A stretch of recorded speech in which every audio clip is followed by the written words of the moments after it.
மதுரையில் சாலையோர வியாபாரிகளின் கடைகளை அகற்றியதால் வியாபாரிகள் சாலை மறியல் போராட்டத்தில் ஈடுபட்டனர்.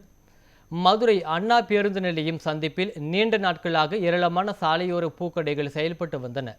சாலை விரிவாக்கம் காரணமாக கடைகளுக்கு மாற்று இடங்கள் கொடுக்கப்பட்ட நிலையில் அங்கு போதிய அளவில் வியாபாரம் நடக்கவில்லை என வியாபாரிகள் தெரிவித்தனர்.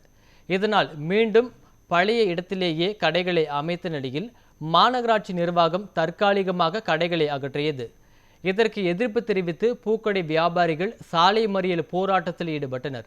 இதனால் சுமார் 1 மணி நேரத்திற்கு மேலாக போக்குவரத்து பாதிக்கப்பட்டதை அடுத்து காவல்துறை பேச்சுவார்த்தை நடத்திய பின்னர் போராட்டம் கைவிடப்பட்டது.